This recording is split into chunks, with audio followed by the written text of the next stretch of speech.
नमस्कार दोस्तों, platinum class में आप सभी का स्वागत है। दोस्तों आगाज बैच में हमारी ज्योग्राफी की क्लास चल रही है और उसमें कम से कम 3 से 4 वीडियो आपके यूट्यूब चैनल पे अपलोड किए जा चुके हैं। तो प्लीज़ इसके पहले अगर आपने वीडियो नहीं देखा है तो उसको जाके अच्छे से देखें, क्योंकि इसका आधार कहीं ना कहीं वो तीनों वीडियो है और अगर उसको अच्छे से समझ जाते हैं तो इसमें बहुत सारा हेल्प आपको मिलेगा।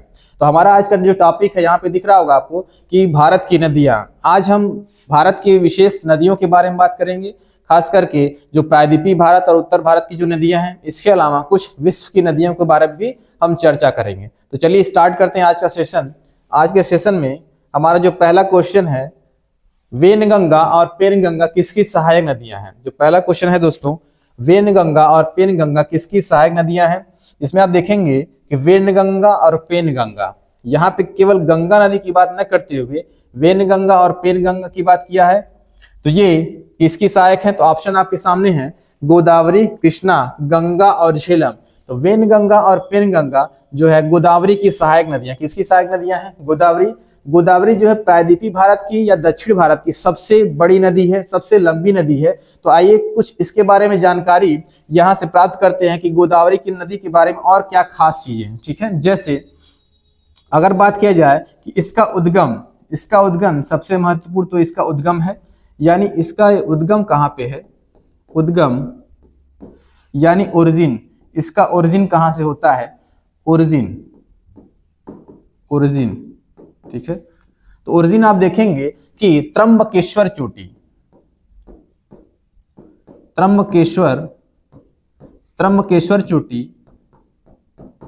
ये जो है महाराष्ट्र के पश्चिमी घाट पे है। कहाँ पे है? ये आपके पश्चिमी घाट में स्थित है। पश्चिमी घाट में स्थित है। ये त्र्यंबकेश्वर चोटी जो है वो नासिक जिले में स्थित है। कहाँ पे है? नासिक जिले से, नासिक महाराष्ट्र में है। कहाँ पे है? नासिक महाराष्ट्र में स्थित है। तो अगर इसका ओरिजिन पूछेगा तो त्र्यंबकेश्वर चोटी, पश्चिमी घाट, नासिक महाराष्ट्र से। अब यहाँ पे देखेंगे कि नासिक पूछा जाता है, नासिक किस नदी के तट पर है? तो आप बताओगे कि गोदावरी नदी के तट पर है। यहीं पे नासिक पे ही कुंभ मेले का आयोजन किया जाता है। कुंभ मेले का आयोजन किया जाता है। इसके अलावा हरिद्वार में है ना, इसके अलावा हरिद्वार में किया जाता है, उज्जैन में किया जाता है और प्रयागराज में किया जाता है। ठीक है दोस्तों, यानी 4 जगह कुंभ मेले का आयोजन किया जाता है। अगर बात करें इसका मुहाना कहाँ बनता है, यानी जहां नदी अपना पानी लास्ट में सबसे गिराती है, समुद्र में मिल जाती है, उससे कहते हैं माउथ यानी मुहाना। तो देखेंगे कि जो गोदावरी है वो आंध्र प्रदेश में बंगाल की खाड़ी में अपना मुहाना बनाती है। कहाँ पे? बंगाल की खाड़ी में अपना मुहाना बनाती है, वो भी आंध्र प्रदेश के तट पर। कहाँ पे? आंध्र प्रदेश के तट पर। ठीक है, आंध्र प्रदेश के तट पर अपना मुहाना बना देती है।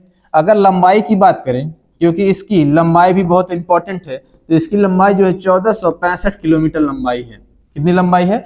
1465 किलोमीटर लंबाई है। अगर बात करें राज्य तो कौन कौन से राज्य से होकर ये गुजरती है? तो आप कहेंगे सर महाराष्ट्र से गुजरती है, क्योंकि उद्गम भी इसका यहीं पे है। तेलंगाना में जाती है, तेलंगाना में, और आंध्र प्रदेश राज्य से गुजरती है। कहां से? आंध्र प्रदेश राज्य से गुजरती है, यानी 3 राज्यों के बीच में आएगी। इसके अलावा इसे और इसकी क्या खास बातें हैं, जैसे प्रायद्वीपीय भारत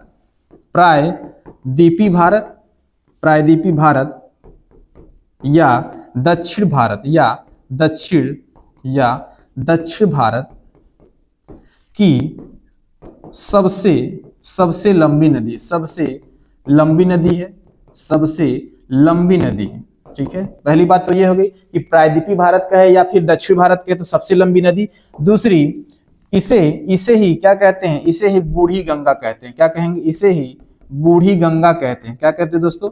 इसे ही बूढ़ी गंगा या दक्षिणी गंगा के नाम से भी पुकारा जाता है। दक्षिणी गंगा भी कहते हैं। ठीक है, तो आप देखेंगे कि ओरिजिन में त्र्यंबकेश्वर चोटी, नासिक, कुंभ मेले का आयोजन बंगाल की खाड़ी, आंध्र प्रदेश में यह जल गिराती है। लंबाई में 1465, महाराष्ट्र, तेलंगाना, आंध्र प्रदेश में बहती है। प्रायद्वीपीय भारत या दक्षिण भारत की सबसे लंबी नदी है। बूढ़ी गंगा, दक्षिणी गंगा के नाम से भी जानी जाती है। इसके अलावा अगर बात करें सहायक नदियों की, सहायक नदियां कौन कौन सी इसकी सहायक नदियां हैं? अब कहेंगे वेनगंगा, वेनगंगा, पेनगंगा, पेनगंगा, ठीक है, वेनगंगा, प्राणहिता, प्राणहिता, ठीक है, प्राणहिता, इंद्रावती, इंद्रावती, ठीक है, आदि बहुत सारी इसकी और भी बहुत सारी आदि आदि इसकी सहायक नदियां हैं। तो आप देखेंगे वेनगंगा और पेनगंगा के बारे में हमसे पूछा है, वेनगंगा और पेनगंगा किसकी सहायक नदियां हैं, तो इसका ऑप्शन हो जाएगा आपका option number A correct answer होगा। यहाँ पे एक चीज और समझने वाली बात है कि जो इंद्रावती नदी है, ठीक है, इंद्रावती नदी पे बना हुआ है आपका चित्रकूट जलप्रपात। कौन सा है? चित्रकूट जलप्रपात।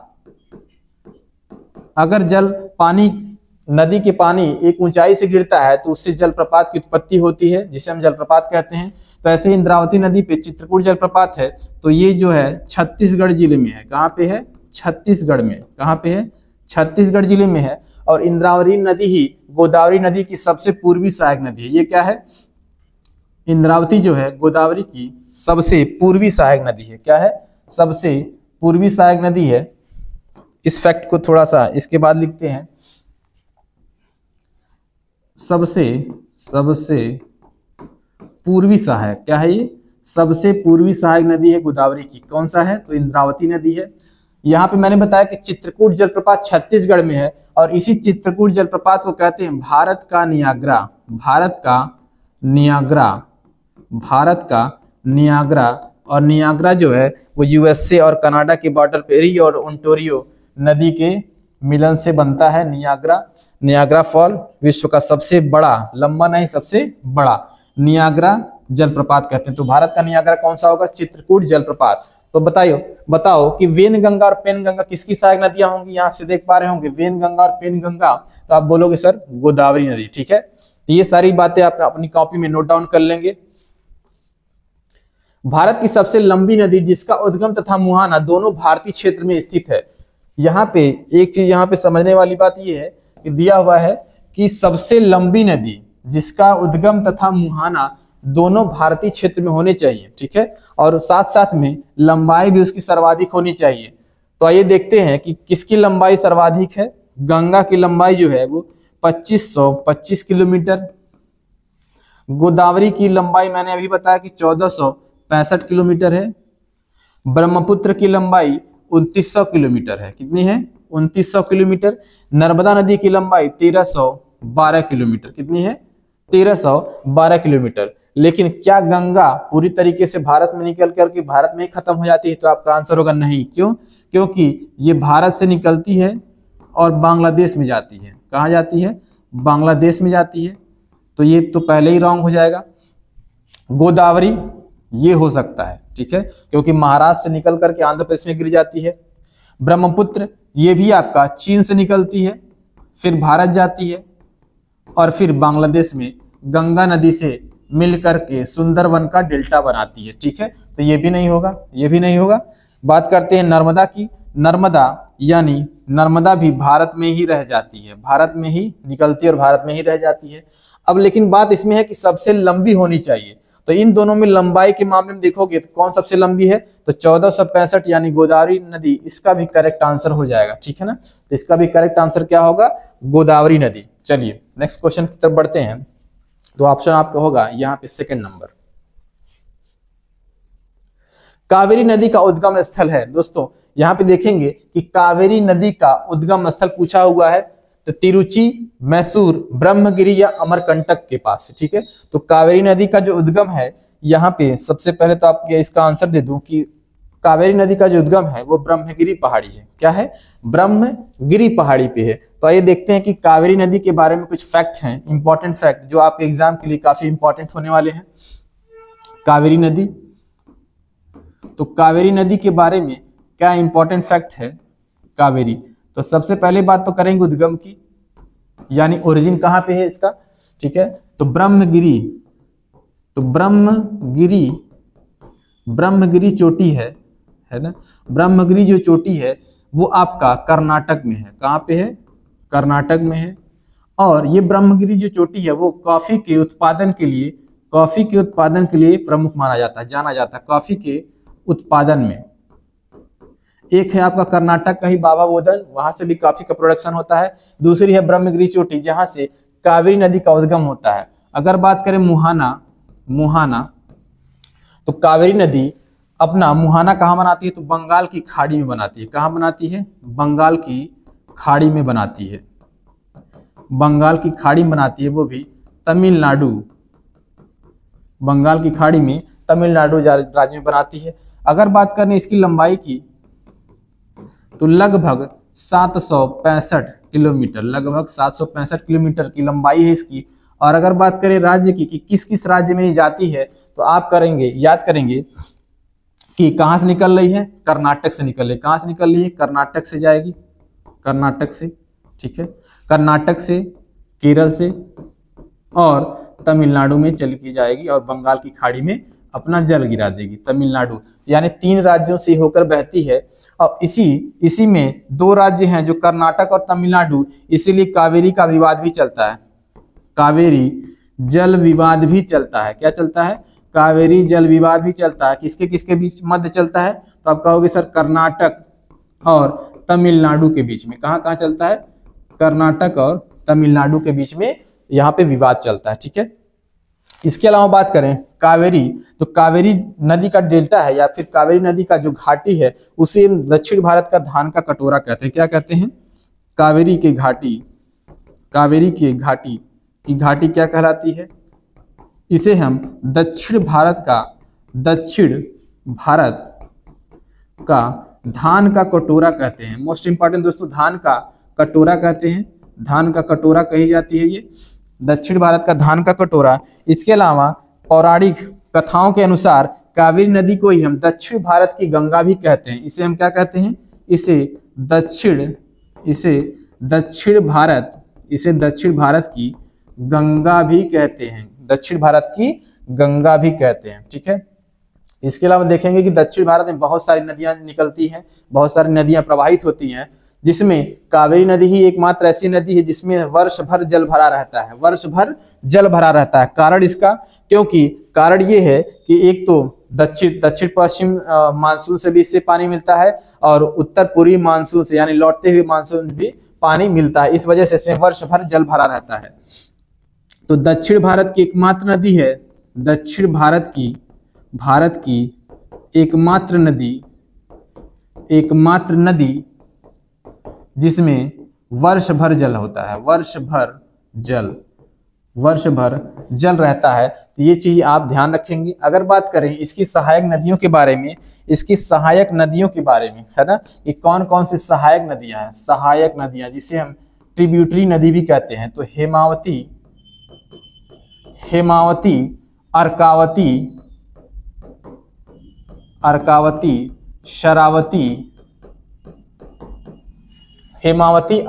शरावती, ठीक है। तो यहां देखेंगे जो शरावती नदी है ना, शरावती नदी है, इसी नदी पे जोग जलप्रपात है। कौन सा जलप्रपात है, जोग जलप्रपात। कौन सा जोग जलप्रपात, जोग जलप्रपात। इसे हम गरसोप्पा जलप्रपात भी कहते हैं, गरसोप्पा जलप्रपात भी कहते हैं। इसे हम महात्मा गांधी जलप्रपात भी कहते हैं, ठीक है। और इसकी जो हाइट है वो कितनी है, 295 मीटर, ठीक है, 295 मीटर। और अगर आ जाए कि भारत का सबसे ऊंचा सीधा गिरने वाला झरना, ठीक है ना, सबसे ऊंचा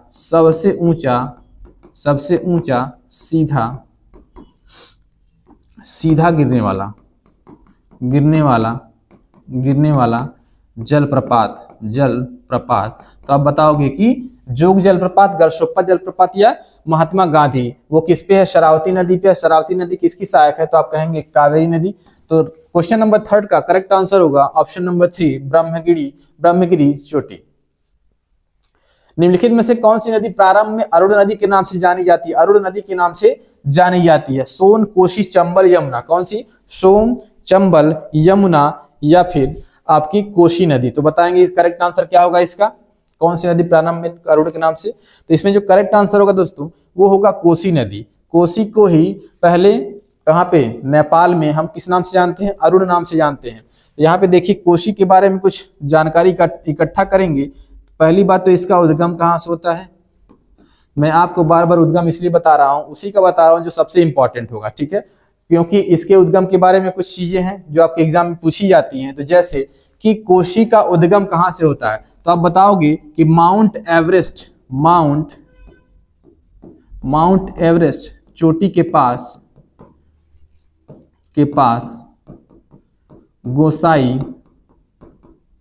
गोसाई थान नामक स्थान से, ठीक है, माउंट एवरेस्ट के पास गोसाई थान नामक स्थान से, ये आपका नेपाल में है। कहां पे है, ये आपका नेपाल में है। अगर बात करें मुहाना की, तो मुहाना ये उरुवेला बिहार में कहां बनाती है, उरुवेला में, और ये उरुवेला बिहार में है। उरुवेला में गंगा से, ठीक है, गंगा से ये मिल जाती है, वही उसका मुहाना होता है। अगर बात करें कि कोसी नदी और क्या कहते हैं इसे ही बिहार का शोक कहते हैं, इसे ही क्या कहते हैं, बिहार का शोक कहते हैं, इसे ही हम बिहार का शोक कहते हैं, पहली बात। दूसरी कि विश्व की सबसे ज्यादा रास्ता बदलने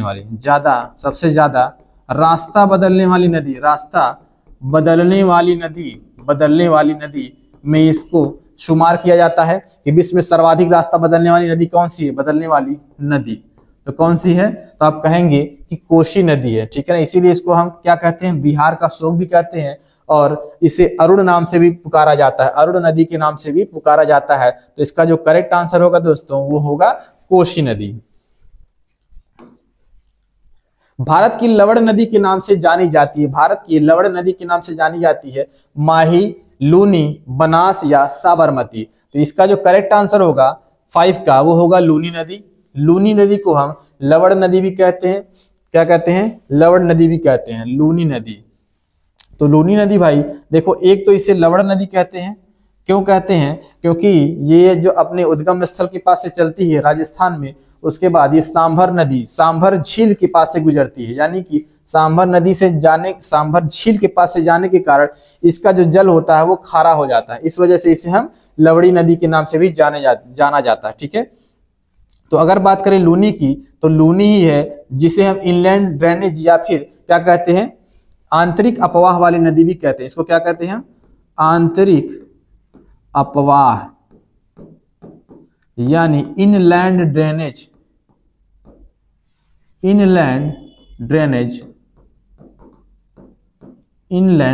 भी कहते हैं। क्यों, क्योंकि ये आपके भारत और पाकिस्तान के बॉर्डर पे जाके समाप्त हो जाती है, यानी कच्छ के रण में समाप्त हो जाती है। कौन सी समाप्त हो जाती है, लूनी नदी। कौन समाप्त हो जाती है, लूनी नदी। यानी इसका जो है, इसका किसी भी प्रकार से सागर से कोई संबंध नहीं, यानी ना ये अरब सागर में जाके मिलती है, ना ही किसी नदी से जाकर के मिल जाती है। कहाँ पे जाके समाप्त हो जाती है, कच्छ के रण में जाके समाप्त हो जाती है। और कच्छ का रण जो है वो दलदली क्षेत्र, कैसा क्षेत्र दोस्तों, दलदली क्षेत्र है। और कच्छ का रण भारत और पाकिस्तान में विवाद का कारण भी है, भारत पाक में विवादित भी क्षेत्र है, ये विवादित भी है, ठीक है, विवादित भी है। यहीं से आपका 24 डिग्री उत्तरी अक्षांश रेखा, उत्तरी समानांतर रेखा भी गुजरती है, जिसे विवादित माना जाता है। तो इसका जो करेक्ट आंसर होगा वो ऑप्शन नंबर बी होगा। निम्न में से किस नदी को उसकी पवित्रता के कारण दक्षिणी भारत की गंगा के नाम से भी जाना जाता है। तो मैंने बताया कि दक्षिणी भारत की गंगा के नाम से किसे जाना जाता है, तो आपका आंसर होगा कावेरी नदी। क्या होगा, Kaveri is the right answer, option number D इसका करेक्ट आंसर हो जाएगा। चलिए बात करते हैं नेक्स्ट क्वेश्चन की। इसमें दिया हुआ कृष्णा नदी का उद्गम स्थल किसके समीप है, कृष्णा नदी का उद्गम स्थल किसके करीब है। हमने देखा कि गोदावरी का उद्गम स्थल कहाँ पे है, कावेरी का उद्गम स्थल कहाँ पे है, ठीक है। अब बात करते हैं कृष्णा नदी, ये भी प्रायद्वीपीय भारत या दक्षिण भारत की बहुत ही महत्वपूर्ण नदी है। कहाँ की है, दक्षिण या प्रायद्वीपीय भारत की बहुत ही महत्वपूर्ण नदी है। तो इसका जो उद्गम स्थल है, यानी इस क्वेश्चन का जो करेक्ट आंसर है वो होगा महाबलेश्वर चोटी, ठीक है। कहाँ पे होगा, महाबलेश्वर चोटी। तो आइए देखते हैं कि कृष्णा नदी का उद्गम जो है तो आप कहेंगे सर उद्गम यही है, क्या है, महाबलेश्वर, महाबलेश्वर, महाबलेश्वर चोटी। तो महाबलेश्वर चोटी कहाँ पे है, तो ये महाराष्ट्र के सतारा जिले, महाराष्ट्र के सतारा जिले में है, ठीक है। तो महाबलेश्वर चोटी, सह्याद्री, सह्याद्री पश्चिमी घाट को हम क्या नाम से जानते हैं, तो इसे हम सह्याद्री के नाम से भी जाना जाता है, इसे हम सह्याद्री के नाम से भी जानते हैं। ये है कहाँ पे, महाबलेश्वर चोटी सतारा जिले में, महाराष्ट्र में है। अगर पूछे किस पर्वतमाला का हिस्सा, तो आप कहेंगे सह्याद्री। सह्याद्री किस नाम से जानते हैं, पश्चिमी घाट के नाम से जानते हैं। बात करें मुहाना की, मुहाना, मुहाना कहाँ बनाती है ये, मुहाना, तो आप कहेंगे आंध्र प्रदेश में बनाती है। कहाँ बनाती है, आंध्र प्रदेश में बनाती है, ठीक है। किस किस राज्य से होकर जाती है, किस किस राज्य से होकर जाती है, किस किस राज्य से होकर जाती है, तो आप कहेंगे कि पहले तो ये महाराष्ट्र से होकर गुजरेगी, महाराष्ट्र से आएगी, ठीक है। महाराष्ट्र से होकर के फिर ये कहाँ जाएगी, फिर ये जाएगी आपका तेलंगाना में, तेलंगाना में जाएगी, फिर ये आंध्र प्रदेश में जाएगी। कहाँ जाएगी, आंध्र प्रदेश में जाएगी, ठीक है, आंध्र प्रदेश में जाएगी, ठीक है। तो महाराष्ट्र, तेलंगाना, आंध्र प्रदेश से ये गुजरेगी। आपका कृष्णा नदी, यहाँ पे एक और है कर्नाटक, है ना, कर्नाटक से भी गुजरेगी। 4 राज्यों से होकर गुजरेगी, ये बात ध्यान रखिएगा, यहाँ पे लिख लेंगे 4, ठीक है। कर्नाटक भी गुजरेगी, कर्नाटक से भी। तो महाराष्ट्र, तेलंगाना, आंध्र प्रदेश और कर्नाटक। मुहाना कहाँ बना रही है, आंध्र प्रदेश में, और आएगी कहाँ से, महाराष्ट्र से आएगी। अगर बात करें लंबाई की, लंबाई, तो लंबाई इसका सीक्वेंस में देने के लिए आता है कि कावेरी का, गोदावरी का, कृष्णा का और नर्मदा का। बताइए इसमें सबसे लंबाई में ज्यादा कौन है, तो इसमें कृष्णा का नाम भी आता है। तो लंबाई इसका याद रखिएगा 1400 किलोमीटर लंबी है, ठीक है। और दक्षिण भारत की दूसरी सबसे लंबी नदी है, या प्रायद्वीपीय भारत की दूसरी सबसे लंबी नदी का तमगा इसे मिला हुआ है, ठीक है। इसके अलावा बात करें कि विजयवाड़ा जो शहर है, विजयवाड़ा जो शहर है, विजयवाड़ा शहर जो कि आंध्र प्रदेश में है। कहाँ है ये, आंध्र प्रदेश में है। ये भी आपका यहीं पे है, ये भी कृष्णा नदी के तट पर है। कहाँ पे है, कृष्णा नदी पर है, कृष्णा नदी पर है। अगर बात करें 2 बांध हैं, हम्पी और अलमट्टी बांध। कहाँ है, हम्पी, हम्पी व अलमट्टी बांध, अलमट्टी बांध, हम्पी व अलमट्टी बांध।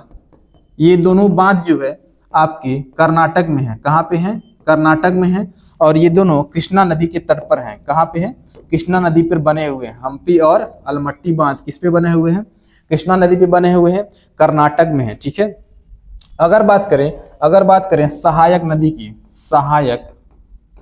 सहायक नदी की, तो इसमें पंचगंगा,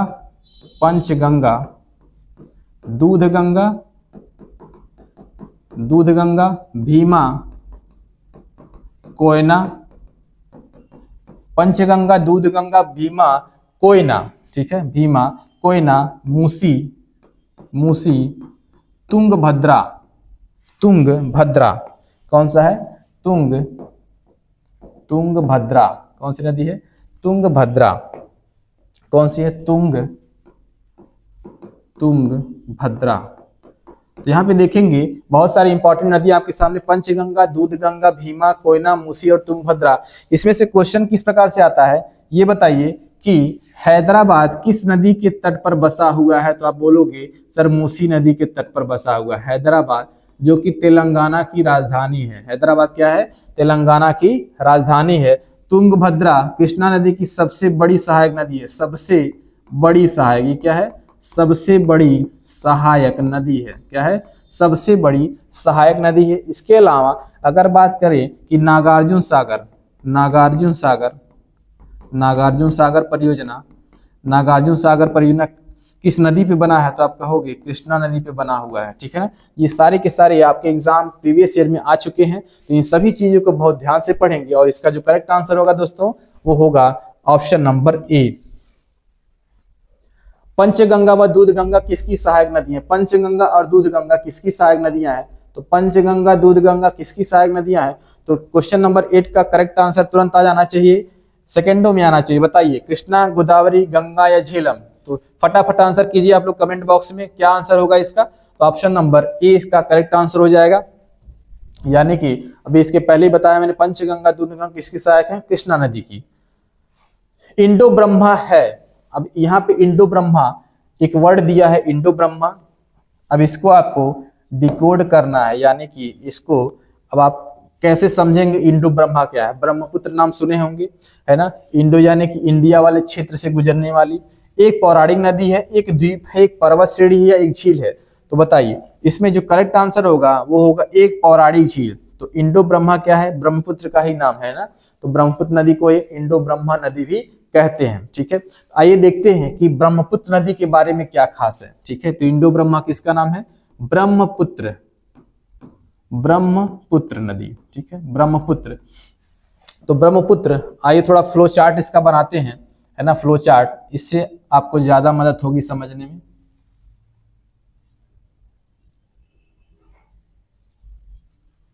ठीक है, जैसे अगर बात करें इसके उद्गम स्थल की, तो यहाँ पे चेमा युंगदुंग ग्लेशियर है। क्या है, चेमा युंगदुंग ग्लेशियर। यहाँ पे तिब्बत में चेमा युंगदुंग ग्लेशियर है, जो कि मानसरोवर झील के पास है। कहाँ पे है, मानसरोवर झील के पास है। अगर बात करें किस पठार के पास है, किस पठार पे है, तो आप कहेंगे तिब्बत के पठार पे। कहाँ पे है, तिब्बत के पठार पर है। अगर पूछ ले बताओ कौन सा पर्वत वहां पे स्थित है, तो आप बोलोगे कैलाश पर्वत। कौन सा है पर्वत है, कैलाश पर्वत है। ठीक है, कैलाश पर्वत वहां पे स्थित है। कैलाश पर्वत जो कि ट्रांस हिमालय का हिस्सा है। किसका हिस्सा है, तो आप कहेंगे कि ट्रांस हिमालय का हिस्सा है कैलाश पर्वत। ठीक है, कैलाश पर्वत। यहीं से नदी का उद्गम होता है, यहीं से एक नदी निकलती है जिसे हम क्या कहते हैं, सांगपो। क्या कहते हैं, सांगपो कहते हैं। क्या कहते हैं, सांगपो कहते हैं। तो चाइना या तिब्बत में जो नदी निकल के जा रही है उसे हम क्या कहेंगे, सांगपो कहते हैं। क्या कहेंगे, सांगपो कहेंगे, सांगपो नदी कहेंगे। जैसे ही ये इंडिया में इंटर करती है, जैसे ही इंडिया के अरुणाचल प्रदेश में इंटर करती है, और जिस जगह से इंटर करती है उसे हम कहते हैं यांगयाप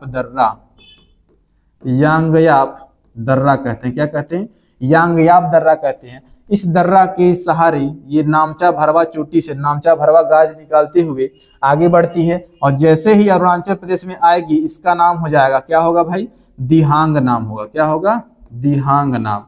तो अरुणाचल प्रदेश में इसे हम क्या कहते हैं, दिहांग कहते हैं। और अरुणाचल प्रदेश से जैसे ही आगे बढ़ेगी और दूसरे राज्य में एंट्री करेगी, यानी कि यहाँ से बढ़ते हुए ये असम में चली जाएगी। असम में, यहाँ पे असम है, तो असम में इसे ब्रह्मपुत्र नाम दिया जाएगा। क्या नाम होगा, ब्रह्मपुत्र। तो ब्रह्मपुत्र का नाम, ब्रह्मपुत्र कहाँ होता है, तो आपका आंसर आना चाहिए असम।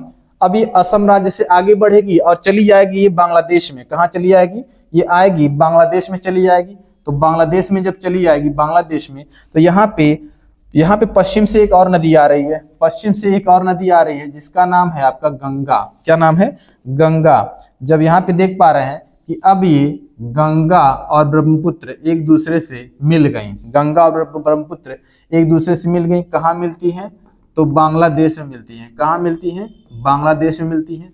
तो बांग्लादेश में ये कौन सी नदी आ रही है, इसका नाम है गंगा, इसका नाम है ब्रह्मपुत्र। इसका क्या नाम है, ब्रह्मपुत्र। इसका नाम है ब्रह्मपुत्र। जब ये बांग्लादेश में इंटर करेंगी तब इन दोनों का नाम चेंज हो जाता है, इन दोनों का नाम चेंज होगा, और यहाँ पे गंगा बन जाती है पद्मा, और ब्रह्मपुत्र बन जाती है आपकी जमुना। क्या बनती है, जमुना। अब ये दोनों जब एक दूसरे से मिल जाती हैं तो यहाँ पे नई नदी का निर्माण होगा, उसका नाम होगा मेघना। क्या होगा, ये हो जाएगी आपकी मेघना, ये हो जाएगी मेघना। और मेघना जब आगे बढ़ती है तो यहाँ पे बंगाल की खाड़ी में गिरती है और बना देती है सुंदर वन का डेल्टा। यहाँ क्या बनाएगी, सुंदर वन का डेल्टा, और यही बन जाता है विश्व का सबसे बड़ा डेल्टा, विश्व का सबसे बड़ा डेल्टा का निर्माण करती है। यहाँ पे एक चीज और आपको ध्यान देना है कि ये असम में ही आपका माजुली द्वीप का निर्माण करती है। क्या करती है, माजुली द्वीप बनाती है, जो कि आपका विश्व का सबसे बड़ा नदी द्वीप है। क्या है, नदी द्वीप है। क्या भाई, नदी द्वीप है। यहाँ पे ध्यान दीजिएगा, सबसे बड़ा नदी द्वीप कौन सा है? सबसे बड़ा नदी द्वीप, इसका सबसे बड़ा नदी द्वीप, सबसे बड़ा नदी द्वीप कौन सा है? माजुली। ठीक है, माजुली, इस बात को ध्यान रखिएगा। तो ये सारी की सारी चीजें आपकी एग्जाम के लिए बहुत ही इंपॉर्टेंट है। तो कुछ जैसे भी अगर नहीं समझ में आएगा तो वीडियो को पॉज करके एक चीज अच्छे से देखेंगे। ठीक है, तो ब्रह्मपुत्र नदी, ये सारी चीजें मैंने फ्लो चार्ट के माध्यम से बना दी, मैप में बना दी, इस चीज को ध्यान से समझिएगा।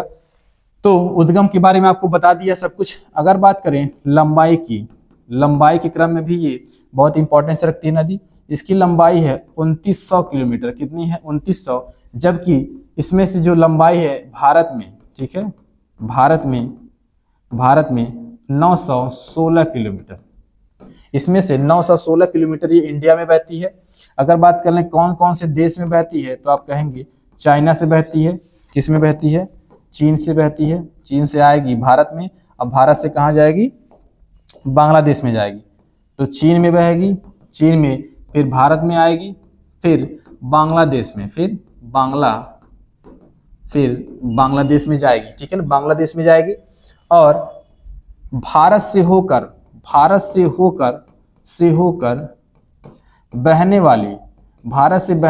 बहने वाली सबसे लंबी नदी है। क्या है? सबसे लंबी नदी है ये, सबसे लंबी नदी है ये। कौन सा नाम लेंगे आप? ब्रह्मपुत्र नदी का नाम लेंगे। क्या नाम लेंगे? ब्रह्मपुत्र नदी का नाम लेंगे। इसके अलावा बात करें कि इसकी सहायक नदियां कौन सी हैं, कौन कौन सी सहायक नदियां हैं, तो आप कहेंगे आपका मानस। इसकी जो सहायक नदी है मानस है, लोहित है। क्या है? मानस है, लोहित है। इसके अलावा बात करें धानश्री है, धानश्री। इसके अलावा बात करें धानश्री है, संकोश है। क्या है? संकोश है, तिस्ता। कौन सा है? तिस्ता है ना, तिस्ता आदि, बहुत सारी और भी हैं आदि। तो यहाँ पे देख पा रहे होंगे कि लोहित नाम दिया हुआ है, लोहित है ना। लोहित के बारे में ये खास है कि लोहित नदी पर ही असम में क्या बनाया गया है? ढोला सादिया। क्या बनाया गया है? ढोला सादिया पुल बनाया गया है, जिसे बाद में भूपेन हजारिका, क्या कहा गया है? भूपेन हजारिका सेतु कहा गया है। और इसकी जो लंबाई है 9.15 किलोमीटर है। और ये बन जाता है भारत में बना सबसे लंबा नदी पुल। ये क्या है? भारत का सबसे लंबा नदी पुल है। ये क्या है? सबसे लंबा नदी पुल है। किसको किसको जोड़ता है? तो ये असम को अरुणाचल से जोड़ता है, असम को अरुणाचल प्रदेश से जोड़ता है। ठीक है दोस्तों, ये सारा का सारा पॉइंट आपके एग्जाम में आने वाला है। इस बात को एकदम तसल्ली से अपने कॉपी में नोट डाउन करके लिखिएगा। तो क्वेश्चन नंबर 9 का करेक्ट आंसर होगा ऑप्शन नंबर ए, एक पौराणिक नदी है। दामोदर नदी निकलती है तिब्बत से निकलती है, छोटा नागपुर पठार से निकलती है, नैनीताल के पास से निकलती है, या सोमेश्वर पहाड़ी से निकलती है। तो बताओ, दामोदर नदी बहुत ही खास नदी है ये, दामोदर नदी। तो इसका जो करेक्ट आंसर होगा छोटा नागपुर पठार, ऑप्शन नंबर बी यहाँ पे करेक्ट हो जाएगा, छोटा नागपुर पठार। तो आइए देखते हैं कि दामोदर नदी के बारे में क्या खास है। दामोदर नदी अगर पूछेगा कि कोयला नदी भारत की किसे कहते हैं, ठीक है, कि कहां से निकलती है, उसकी क्या खास विशेषता है, तो आइए देखते हैं दामोदर नदी के बारे में। तो यहाँ पे दामोदर नदी उद्गम यहां से पूछा गया है, निकलती यानी उद्गम ही हुआ। उद्गम छोटा नागपुर पठार से, छोटा नागपुर पठार से निकलती है, छोटा नागपुर पठार। ठीक है, छोटा नागपुर पठार वो भी झारखंड से, कहां से? झारखंड से निकलती है छोटा नागपुर पठार। यहां से इसको क्या कहते हैं? भारत का रूर प्रदेश कहते हैं। क्या कहते हैं? भारत का रूर प्रदेश, क्योंकि खनिज लवण काफी मात्रा में यहां से निकलते हैं। कोयला का प्रोडक्शन सबसे ज्यादा होता है। क्या होता है यहां से?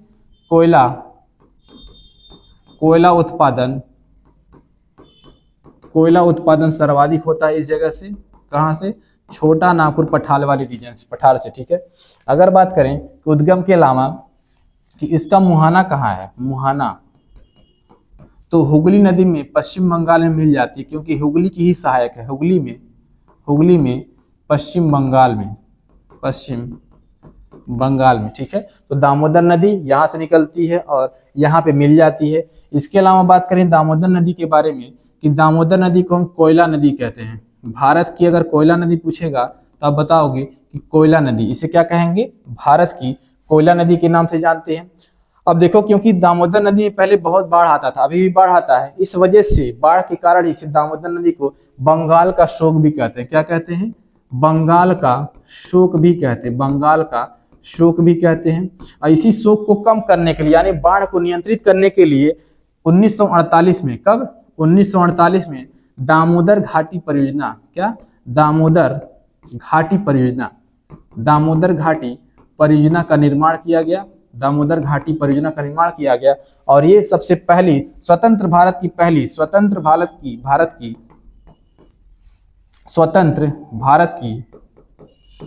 की पहली बहुउद्देशीय परियोजना थी, पहली बहुउद्देशीय परियोजना थी। तो स्वतंत्र भारत की पहली बहुउद्देशीय परियोजना दामोदर घाटी परियोजना, जो कि आपकी यूएसए की टेनेसी घाटी से, यूएसए की टेनेसी घाटी परियोजना से ली गई है, यूएसए की टेनेसी घाटी परियोजना से इसको लिया गया है। तो इस बात को भी ध्यान रखेंगे, कोयला नदी बंगाल का शोक है ना, दामोदर नदी को कहा जाता है, ठीक है ना, इसे कोयला नदी भी कहते हैं। ये सारे के सारे फैक्ट आपके खास होने वाले आपके एग्जाम के लिए। तो इसका जो करेक्ट आंसर होगा दोस्तों वो छोटा नागपुर पठार हो जाएगा। चलिए बढ़ते हैं नेक्स्ट क्वेश्चन की तरफ। निम्नलिखित में से कौन सी भूमिबद्ध नदी है, यानी कि जिसका जो मुहाना है वो भूमि में ही समाप्त हो जाता है। तो बताइए, तापी, कृष्णा, लूनी, नर्मदा। इसके पहले मैंने बताया है कि लूनी नदी जो है वो कहाँ पे समाप्त हो जाती है, कच्छ के रण में समाप्त हो जाती है, इसलिए इसे हम क्या कहते हैं, इसे हम भूमिबद्ध नदी भी कहते हैं, यानी कि इनलैंड ड्रेनेज भी कहते हैं। क्या कहते हैं, इनलैंड ड्रेनेज भी कहते हैं। तो इसका करेक्ट आंसर होगा लूनी नदी। भारत की सबसे बड़ी वाह नदी है, भारत की सबसे बड़ी बहने वाली नदी कौन सी है, तो आपका आंसर क्या होगा, महानदी होगा, गोदावरी होगा, गंगा होगा, नर्मदा होगा। यहाँ बताइए, इसका जो करेक्ट आंसर होगा दोस्तों वो होगा गंगा नदी। क्या होगा, गंगा नदी। एक मिनट,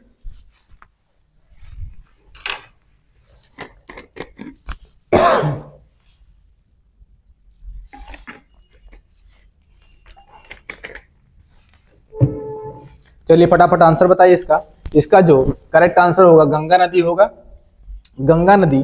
तो चलिए बात करते हैं गंगा नदी के बारे में, क्योंकि अभी तक जितना पढ़ा वो सही है, लेकिन गंगा नदी के बारे में नहीं पढ़ा तो सारी जानकारी अधूरी मानी जाएगी।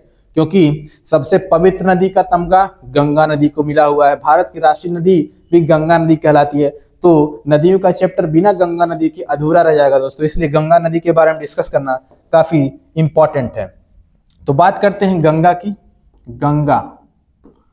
गंगा, ठीक है, गंगा। तो बात करेंगे इसकी उद्गम की, उद्गम यानी इसका ओरिजिन कहां से होता है, तो आप कहेंगे सर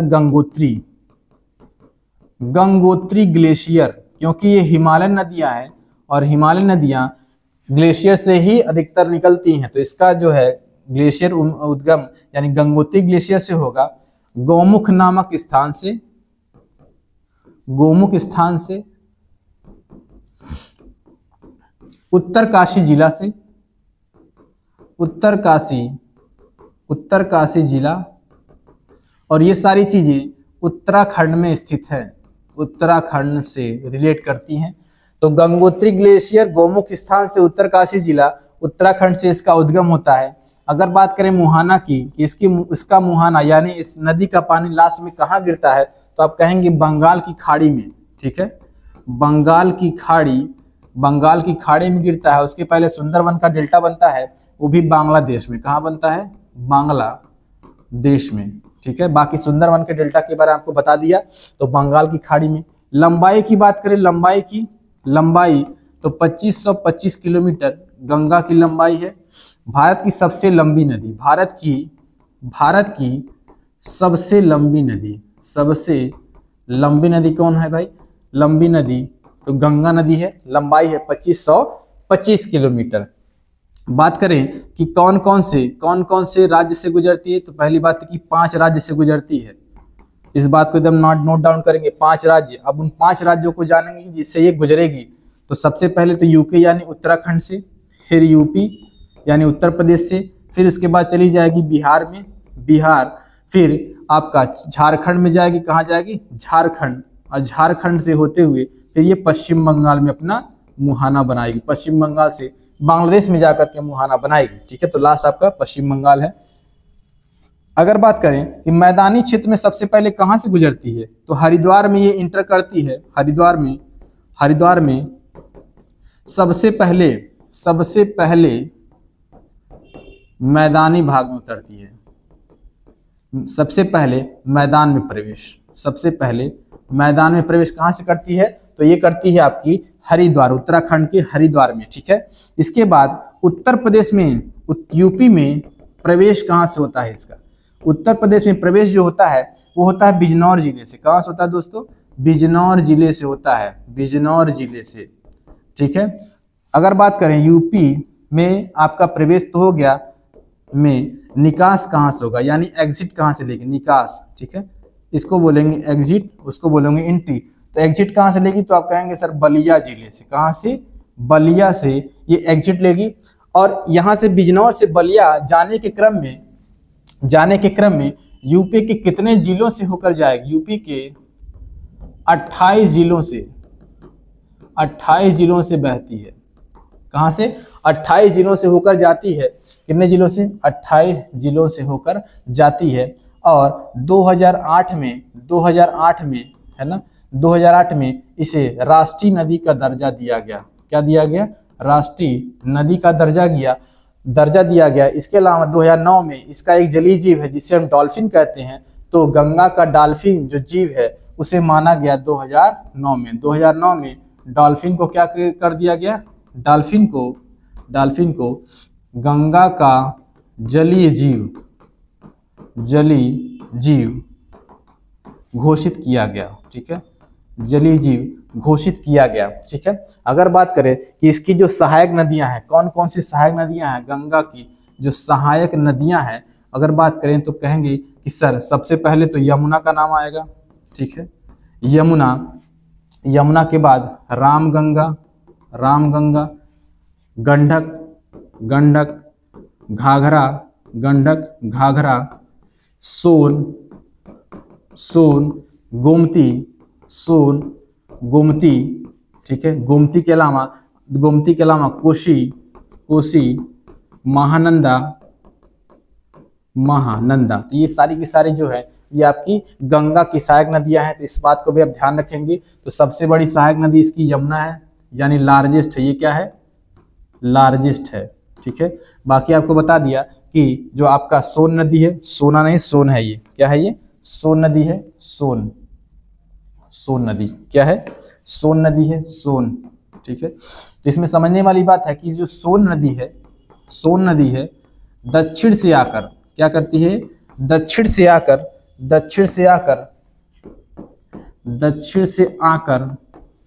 उत्तर में गंगा से मिलती है। कहाँ मिलती है भाई, तो कहोगे पटना के पास मिलती है। कहाँ मिलती है, पटना के पास मिलती है, पटना के पास मिल जाती है। तो ये रहा गंगा का जो इंपॉर्टेंट फैक्ट है, मैंने आपके सामने यहाँ पे रख दिया। इसको अच्छे से कॉपी में नोट डाउन करेंगे। तो इसका करेक्ट आंसर क्या होगा दोस्तों, भारत की सबसे बड़ी वह नदी है तो गंगा नदी सबसे बड़ी नदी होगी जो बहती है भारत में। विश्व का बृहत्तम डेल्टा निर्मित होता है, विश्व का सबसे बड़ा डेल्टा होती है त्रिकोण संरचना जो कि अवसादों के जमाव से होता है। क्या होता है, अवसादों के जमाव से बनता है। ये अवसादों के जमाव से बनता है, ये बात होगी। तो सबसे बड़ा डेल्टा कौन सा बनाता है, तो आपको बताया कि गंगा और ब्रह्मपुत्र नदी बांग्लादेश में है ना, क्या बनाती है, सुंदरवन का डेल्टा। ठीक है, क्या बनाती है, सुंदरवन का डेल्टा फॉर्म करती है। मोस्ट इंपॉर्टेंट, मिसिसिपी मिसौरी जो कि यूएसए में है ना, ये आपके बर्ड फुट टाइप यानी कि पक्षी के पंजे जैसी संरचना बनाती है। पक्षी के पंजे जैसी संरचना का डेल्टा बनाती है। ठीक है, इसलिए इसको याद रखेंगे। यांगसिकियांग नदी ये आपकी चाइना में बहती है, चीन में। इसकी जो लंबाई आपकी 6300 किलोमीटर है। कितनी है, 6300 किलोमीटर, यानी ये थर्ड लार्जेस्ट रिवर है, थर्ड लार्जेस्ट, विश्व की तीसरी सबसे लंबी नदी है। हुआंगहो नदी, हुआंगहो नदी ये भी आपकी चीन में बहती है, चीन में बहती है। अगर बात कर ले यहीं पे कि विश्व की सबसे बृहत्तम नदी यानी कि फर्स्ट, तो आप कहेंगे कि नील नदी है। क्या है? नील नदी। नील नदी विश्व की सबसे लंबी नदी है। लंबाई की बात करें तो 6650 किलोमीटर लंबाई है ना, 6650 किलोमीटर। ये बहती है आपकी अफ्रीका में, ठीक है, अफ्रीका में बहती है। इसे हम कहते हैं मिस्र का वरदान भी कहते हैं। क्या कहते हैं? मिस्र का वरदान भी कहते हैं। और ये विक्टोरिया झील से निकलती है। कहाँ से निकलती है दोस्तों? विक्टोरिया झील से निकलती है, विक्टोरिया झील से निकलती है। विक्टोरिया झील, विक्टोरिया झील पूछता है, विक्टोरिया झील तो 3 देश हैं, 3 देश से लगते हैं ये, ठीक है ना। कौन कौन से? तो केन्या है, ठीक है, युगांडा है, केन्या, युगांडा और तंजानिया, युगांडा, तंजानिया। और यहाँ पे विक्टोरिया झील से ये समझने वाली बात है कि विक्टोरिया झील से ही भूमध्य रेखा होकर गुजरती है। क्या गुजरती है? भूमध्य रेखा होकर के गुजरती है, भूमध्य रेखा गुजरती है। इस बात को ध्यान रखिएगा। पूछता है कौन सी झील है जहाँ से भूमध्य रेखा होकर के गुजरती है? तो विक्टोरिया झील, जहाँ से नील नदी का उद्गम होता है, ठीक है ना। विश्व की सबसे लंबी नदी है। अगर बात करें दूसरी सबसे लंबी नदी की, तो आ जाओगे आप अमेजन नदी पे। कौन सी नदी? अमेजन नदी, जिसकी लंबाई है 6400 किलोमीटर। और ये विश्व की सबसे बड़ी अपवाह नदी है, यानी इसमें सर्वाधिक जल मौजूद है। यानी विश्व की सेकेंड लार्जेस्ट, दूसरी सबसे बड़ी और सबसे बड़ी अपवाह नदी, सबसे बड़ी अपवाह वाली नदी, अपवाह वाली नदी कौन सी है? तो अमेजन नदी। कहाँ बहती है भाई? तो ये आपका कहाँ बहेगी? दक्षिण अमेरिका में, दक्षिण अमेरिका महाद्वीप में बहती है, खास करके ब्राजील वाले क्षेत्र से बहती है। और उसके मुहाने पे आप देखेंगे कि भूमध्य रेखा गुजरती है, उसके मुहाने पे भूमध्य रेखा गुजरती है। पश्चिम की ओर प्रवाहित होने वाली नदियां, पश्चिम की तरफ प्रवाहित कौन सी नदी होती है? नर्मदा, ताप्ती, राप्ती। तो नर्मदा, ताप्ती और राप्ती में से कौन सी पश्चिम में प्रवाहित होती है? अगर भारत के मैप में आप देखेंगे तो ये हो जाएंगी वेस्ट फ्लोइंग और ये होगा ईस्ट फ्लोइंग। यानी कुछ नदियां जो यहाँ से निकलते हैं कहाँ चली जाती हैं? पूरब में, यानी कि बे ऑफ बंगाल में, बंगाल की खाड़ी में। अब कुछ नदियां पश्चिम पूरब से निकल करके कहाँ चली जाती हैं? आपके यहाँ पे अरब सागर में, अरबियन सी में चली जाती हैं। कहाँ पे? अरब सागर में चली जाती हैं। तो यही पूछ रहा है कौन सी नदी पश्चिम में चली जाती हैं? तो यहाँ पे नर्मदा और ताप्ती, कौन सी नदी? नर्मदा और ताप्ती जो है वो पश्चिमी में बहने वाली नदियां हैं। तो यहाँ पहला और दूसरा आंसर होगा, यानी ऑप्शन नंबर ए होगा। और ये दोनों भ्रंश घाटी में बहती हैं। किसमें बहती हैं? भ्रंश घाटी में बहती हैं। किसमें बहती हैं? भ्रंश घाटी, जिसे कहते हैं रिफ्ट वैली। क्या कहते हैं? रिफ्ट वैली भी कहते हैं। और ज्वार नद मुख का निर्माण करती हैं, ज्वार नद मुख का निर्माण करती हैं, जिसे हम कहते हैं एस्चुरी भी कहते हैं। जिसे क्या कहते हैं? एस्चुरी का निर्माण भी कहते हैं। बात करें राप्ती की, तो राप्ती नदी के मुहाने पे गोरखपुर स्थित है, गोरखपुर स्थित है। राप्ती नदी के मुहाने पर गोरखपुर, जिसे हम नाथ नगरी भी कहते हैं। क्या कहते हैं? नाथ नगरी। गोरखपुर में आपका गीता प्रेस है, जो विश्व में सर्वाधिक आपके पौराणिक आपके जो भी पुस्तकें होती हैं वो सबसे ज्यादा छापता है गीता प्रेस भी स्थित है। तो राप्ती नदी किसकी सहायक है? तो आप बताएंगे घाघरा की सहायक नदी, घाघरा नदी की सहायक नदी है, ठीक है। तो इसका जो करेक्ट आंसर होगा ऑप्शन नंबर 1 करेक्ट हो जाएगा।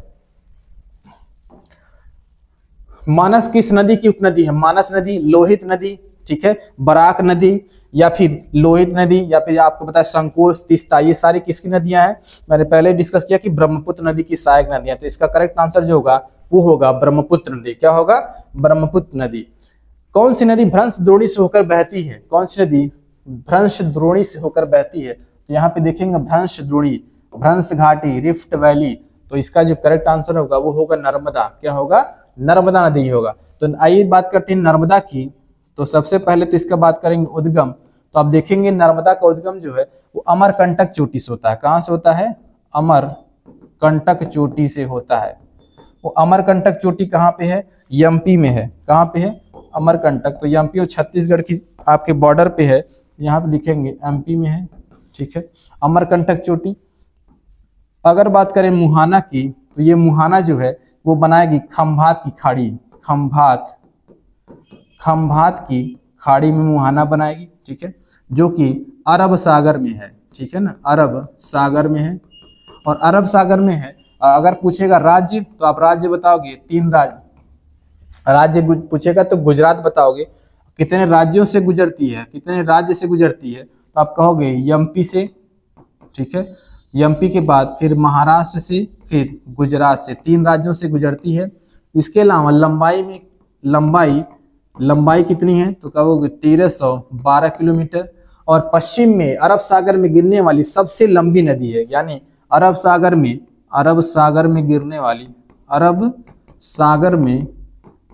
गिरने वाली सबसे लंबी नदी है, या पूछ ले आपसे कि पश्चिम में प्रवाहित सबसे लंबी नदी कौन है, तभी आप नर्मदा नदी का ही नाम लेंगे, ठीक है। इसे ही हम कहते हैं, इसे गुजरात की जीवन रेखा भी कहते हैं। क्या कहते हैं, गुजरात की जीवन रेखा भी कहते हैं, क्योंकि यही इसी नदी पे बना है आपका सरदार सरोवर बांध, ठीक है। सरदार सरोवर बांध कहाँ बना है, गुजरात में बना है, ठीक है। सरदार सरोवर बांध गुजरात में बना है। और इसी सरदार सरोवर बांध के बगल में बना है आपका स्टैचू ऑफ यूनिटी बना है, ठीक है। स्टैचू ऑफ यूनिटी 182 मीटर इसकी हाइट है, और ये समर्पित है सरदार वल्लभ भाई पटेल को, जिन्हें कहते हैं भारत का लौह पुरुष, भारत का क्या कहते हैं, लौह पुरुष कहते हैं, आयरन मैन ऑफ इंडिया कहते हैं। अगर बात करें स्टैच्यू ऑफ यूनिटी के वास्तुकार कौन थे, तो आप कहेंगे राम वी सुतार इसके क्या थे, आर्किटेक्टर थे, वास्तुकार राम वी सुतार। तो इस बात को ध्यान रखेंगे। तो नर्मदा नदी के बारे में ये सारे फैक्ट हैं। इसके अलावा नर्मदा नदी जो है भ्रंश घाटी से, इसके पहले मैंने बताया भ्रंश घाटी से होकर बहती है, ठीक है। क्या बनाती है, तो बनाएगी ज्वार नद मुख बनाएगी, ठीक है, ज्वार नद मुख, जिसे हम एस्चुरी कहेंगे। इसके अलावा ये 2 जलप्रपात का निर्माण भी करती है, 2 जलप्रपात। एक जलप्रपात है आपका, एक कपिल धारा जलप्रपात, जो एमपी के अनूपपुर जिले में है। और दूसरा धुआंधार जलप्रपात, ठीक है, ये जबलपुर में है। कहाँ पे है, ये आपका जबलपुर में है। तो कपिलधारा जलप्रपात और धुआंधार जलप्रपात नर्मदा नदी बनाएगी, नर्मदा नदी। तो ये सारे के सारे फैक्ट जो है बहुत इंपॉर्टेंट होने वाले आपके एग्जाम के लिए। तो ये सारे की चीजें आप कॉपी में नोट डाउन करेंगे। चलिए बढ़ते हैं नेक्स्ट क्वेश्चन की तरफ। सोन और नर्मदा निकलती हैं। तो क्वेश्चन नंबर 17 का जो करेक्ट आंसर होगा वो होगा अमरकंटक। अमरकंटक से 2 नदियां निकलती हैं, एक बार चली जाती है उत्तर की तरफ, एक चली जाती है पश्चिम की तरफ। आइए देखते हैं यहाँ पे कैसे दोनों नदियां निकलती हैं और किधर किधर चली जाती हैं, दोनों अलग अलग दिशाओं में। तो यहाँ पे है आपका अमरकंटक चोटी से एक नदी सोन जो कि उत्तर में प्रवाहित हो जाती है, और एक नदी जिसे हम कहते हैं नर्मदा नदी है ना, वो आपकी पश्चिम में प्रवाहित होती है। तो इसका नाम है सोन, और ये है आपकी नर्मदा, ठीक है, ये है आपकी नर्मदा नदी। यहाँ पे देखेंगे कि ये आपका ये कौन सी चोटी है, अमरकंटक, जो कि मैकाल पर्वत की सर्वश्रेष्ठ चोटी है अमरकंटक, ठीक है। यहाँ से ये दोनों निकलती हैं। तो यहाँ पे देखेंगे कि अगर बात करें किसी नर्मदा के नीचे एक पर्वत है, ठीक है, और इसके नीचे फिर एक नदी बहती है, इसके नीचे फिर से एक नदी बहती है, जिसे कहेंगे ताप्ती नदी। क्या कहेंगे, ताप्ती नदी। तो बताओ यहाँ पे ब्लॉक पर्वत कौन सा दिख रहा है, ये बीच वाला ब्लॉक पर्वत है, ब्लॉक हो गया नर्मदा और ताप्ती के बीच में। तो इसे हम नाम देंगे, इसे नाम क्या देंगे भाई, इसे हम कहेंगे आप सतपुड़ा। क्या कहेंगे, सतपुड़ा पर्वत, इसे कहेंगे सतपुड़ा पर्वत। तो सतपुड़ा पर्वत किसका उदाहरण है, तो आप कहेंगे ब्लॉक पर्वत का उदाहरण है। ब्लॉक पर्वत किस दो भ्रंश घाटियों के बीच में है? तो नर्मदा और ताप्ती के बीच में ब्लॉक पर्वत का उदाहरण है आपका सतपुड़ा पर्वत। ठीक है, तो इसका जो करेक्ट आंसर होगा दोस्तों वो होगा अमरकंटक चोटी। अमरकंटक चोटी से दो नदियां विपरीत दिशाओं में बहती हैं। ठीक है ना, विपरीत दिशाओं में बहती हैं। निम्न नदियों में से सबसे अधिक पथ परिवर्तन किया है? किस नदी को सबसे ज्यादा पथ प्रदर्शन करने के लिए जाना जाता है? तो आइए दोस्तों देखते हैं नेक्स्ट क्वेश्चन पे। निम्न नदियों में से सबसे अधिक पथ परिवर्तन किया है? कौन सी नदियों ने सबसे अधिक पथ परिवर्तन किया है? सोन, गंडक, कोसी नदी, गंगा नदी। तो आपको पहले बताते हो कि कोसी नदी जो है वो सबसे ज्यादा रास्ता बदलने वाली नदी है, यानी पथ प्रदर्शन में इसका नंबर 1 का स्थान आता है। ठीक है ना, तो इसका करेक्ट आंसर होगा दोस्तों ऑप्शन नंबर ठीक, क्वेश्चन नंबर 18 का करेक्ट आंसर होगा ऑप्शन नंबर सी। देखते हिमालय काट कर एवं बहकर आने वाली नदियां, हिमालय को काट कर और वहां से बहकर आने वाली नदियों में तो आप कहेंगे कि ब्रह्मपुत्र, सतलज और सिंधु। ब्रह्मपुत्र, सतलज और सिंधु ये तीनों हिमालय को काट कर भारत में प्रवेश करती हैं और यहाँ पे बहती हैं। तो ऑप्शन नंबर 20 का करेक्ट आंसर हो जाएगा। नेक्स्ट क्वेश्चन देखते हैं दोस्तों। निम्नलिखित में से वह नदी कौन सी है जो एक विभ्रंश घाटी से होकर बहती है, यानी कि आपके रिफ्ट वैली से होकर बहती है? तो रिफ्ट वैली के बारे में बता दिए कि रिफ्ट जो वैली होती है वो आपकी भ्रंश घाटी में बहना होता है। भ्रंश घाटी बनता कैसे है? यानी दरारों के बीच से होकर बहती है। तो क्या गोदावरी बहती, नर्मदा बहती, कृष्णा या महानदी? तो इसका जो करेक्ट आंसर होगा दोस्तों वो नर्मदा होगा। नर्मदा ही रिफ्ट वैली प्लस आपके जो आपकी ताप्ती नदी है और एक और नदी है दामोदर नदी, यानी 3 नदियां भ्रंश घाटी से बहती हैं। 3 नदियां भ्रंश घाटी से होकर बहती हैं भारत में। तो इस बात को ध्यान रखिएगा, 3 नदियां हैं। 3 नदियां कौन कौन सी हैं? 3 नदियां भ्रंश घाटी, 3 नदियां भ्रंश घाटी तो है आपका नर्मदा है, ताप्ती है और दामोदर नदी है ये 3 नदियां दोस्तों, ये 3 नदियां भ्रंश घाटी से होकर बहती हैं। इस बात को ध्यान रखिएगा। तो ऑप्शन नंबर क्वेश्चन नंबर 20 का करेक्ट आंसर होगा ऑप्शन नंबर बी। निम्न में से किस नदी को बिहार का शोक कहते हैं? तो बिहार का शोक, बंगाल का शोक, उड़ीसा का शोक, तो सभी नदियों को याद कर लेंगे जो भी शोक कहलाती हैं। तो बिहार का शोक कोसी नदी, जिसे अरोड़ा के नाम से भी जानते हैं, सबसे ज्यादा पथ परिवर्तन करने वाली नदी आपकी कोसी नदी, जो माउंट एवरेस्ट के पास गोसाई थान नामक स्थान से निकलती है, वो होगी कोसी नदी। नेक्स्ट क्वेश्चन देखेंगे, कौन सी नदी हिमालय से परे की है, यानी हिमालय को पार करके आती है और भारत में बहती है? क्या गंगा, यमुना, सतलज और रावी? तो सतलज नदी क्या है? सतलज नदी, सतलज आपके राकसताल, कहाँ पे है? राकसताल झील से निकलती है। राकसताल झील ये आपका तिब्बत में है, मानसरोवर झील के पास है ना, कैलाश पर्वत और तिब्बत के पठार से। सतलज नदी की बात करें तो भाखड़ा नांगल बांध बना हुआ है। भाखड़ा नांगल बांध जिसकी हाइट है लगभग 255 मीटर की हाइट पे बना हुआ है। ठीक है, भाखड़ा नांगल बांध हिमाचल प्लस पंजाब की बाउंड्री पे बना हुआ है, इन दोनों के सहयोग से बना हुआ है। अगर बात करें भारत का सबसे ऊंचा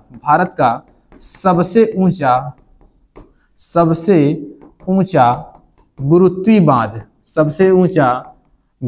बांध अगर बात करें तो आपका होगा भाखड़ा नांगल बांध। ठीक है, और इसी बांध के पीछे जलाशय बनाया गया है, जलाशय जिसका नाम है गोविंद सागर जलाशय। ठीक है, गोविंद सागर जलाशय, इस बात को भी आप ध्यान रखेंगे। तो इसका जो करेक्ट आंसर होगा वो होगा सतलज नदी। क्या होगा? सतलज नदी। निम्नलिखित नदी में से कौन सी विनाशक नदी कहलाती? तो आइए फिर से देखेंगे, विनाशक नदी नर्मदा, ताप्ती, कोसी, गंडक। तो इसका भी करेक्ट आंसर होगा वो होगा ऑप्शन नंबर सी, यानी कि कोसी नदी। निम्नलिखित में से कौन सी नदी बंगाल का शोक? तो बंगाल का शोक दामोदर नदी, यहाँ पे कहीं अगर दामोदर होगा देखिएगा, दामोदर नदी को बंगाल का शोक कहते हैं। अगर बात कर ले हुगली नदी के बारे में, ठीक है ना, यहीं पे हुगली देखेंगे कि हुगली नदी से क्वेश्चन पूछता है कि डायमंड हार्बर जो आपका डायमंड हार्बर जो बंदरगाह वो किस नदी के तट पर है? तो कहेंगे हुगली। और डायमंड हार्बर बंदरगाह है कहाँ? तो कहेंगे कोलकाता। कहाँ पे है? कोलकाता, यानी कि कोलकाता जो शहर है वो भी हुगली के मुहाने पर है।